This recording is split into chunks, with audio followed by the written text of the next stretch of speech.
Welcome to the Explainer. So, what actually happens when two nuclear-armed neighbors literally threaten to erase each other off the map? Today, we're going to use the iceberg model to decode this recent, highly inflammatory rhetorical exchange between India and Pakistan. We're going to slice right through that loud, surface-level political posturing and dive into the deep-water strategic intent. We really want to understand what's actually happening in South Asia's most volatile bilateral relationship. Here is the game plan for today. We'll start with the initial spark, trace the pattern of escalation, unpack something called the dialogue paradox, examine the actual proxy war evidence, and finally, we'll dive deep into those massive nuclear stakes. All right, part one, the spark. Let's get right into the exact statements that kicked off this whole recent wave of tension. Picture this. It's May 16, 2026, at the Sena Samwad Civil-Military Dialogue in New Delhi. Indian Army Chief General Upendra Dwivedi drops this absolutely massive, existential warning regarding Pakistan's alleged support for anti-India operations. He says, and I quote, "If Pakistan continues to harbor terrorists and operate against India, then they have to decide whether they want to be part of geography or history." Well, Pakistan wasn't going to just let that slide. The literal next day, their military media wing, the ISPR, fired back. They didn't just see this as standard strategic signaling, they called it, quote, sheer bankruptcy of cognitive capacities, madness, and warmongering. They basically argued that threatening a sovereign neighbor with total erasure from the map completely ignores the established reality that Pakistan is a declared nuclear power. Moving to Section 2, a pattern of escalation. Because if you look just beneath the surface, you quickly realize this exchange wasn't just some random outburst. Trace the timeline back with me for a second. In May 2025, we had India's Operation Sindoor, which was a direct counterterrorism response right after the Pahalgam attack. Fast forward a bit to October 2025, and Defense Minister Rajnath Singh issues a very severe warning in the Sur Creek sector. All of this steady, calculated buildup leads right into our current May 2026 exchange between General Dwivedi and the ISPR.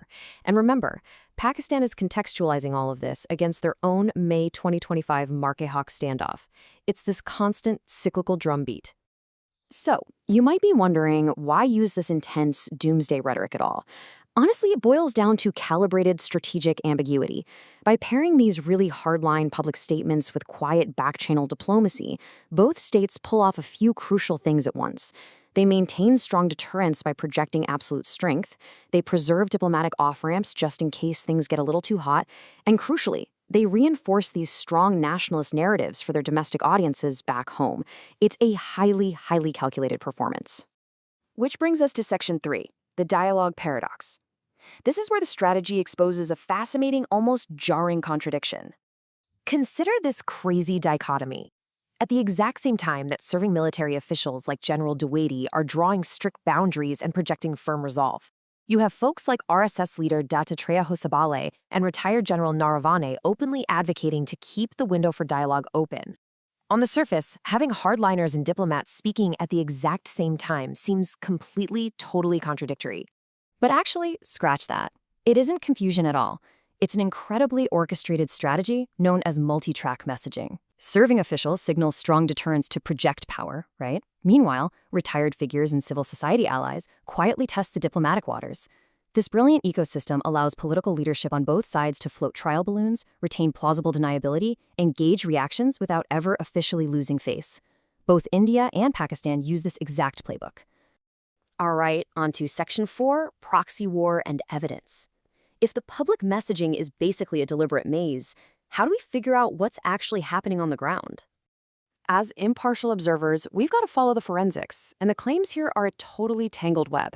Pakistan claims India supports groups like the BLA and TTP, citing interrogations and financial trails. But right now, there is no publicly available evidence meeting international legal standards to actually verify that. On the flip side, India claims Pakistan supports anti-India militants. Now, while the UN and independent monitors absolutely have documented cross-border militant activity, verifiable attribution tying it directly to the Pakistani state remains heavily, heavily contested. To look at this objectively, we have to recognize a phenomenon called reciprocity bias. In conflict studies, this is a cognitive pattern where adversarial states basically shout from the rooftops about the other guy's bad behavior, while systematically minimizing their own. It is state-level psychological deflection. Because of this bias, we literally cannot take these political claims at face value. We need verifiable chains of command and documented funding to draw any real conclusions. And here is a massive takeaway for you. Ideological alignment does not automatically equal state sponsorship. Just because a militant group's tactical objectives, say the BLA's push for Baloch independence, happen to align with an adversarial state's interests, it doesn't just automatically prove state backing. True attribution demands hard, verifiable forensics, not just shared enemies. Let's move to Section 5. We are diving to the very bottom of our iceberg to look at the gravest reality of all, the nuclear stakes. Telling a nuclear-armed neighbor they might become history carries absolutely terrifying weight. When two nations with credible minimum deterrence doctrines threaten territorial erasure, it severely destabilizes the whole region. It removes those vital diplomatic off-ramps, and it completely erodes international norms like the UN Charter's Article 2.4, which, remember, is the foundational rule against the threat or use of force. Ultimately, it drastically increases the risk of a catastrophic miscalculation. But what is super interesting is how Pakistan framed their counterstatement by saying responsible nuclear states reflect restraint, maturity, and strategic sobriety. They are actually pointing to a shared underlying truth that both militaries understand deeply. Nuclear deterrence absolutely requires careful crisis management, de-escalation mechanisms, and communication protocols. Even amidst all this bitter historical hostility, both sides know exactly where the ultimate line is drawn.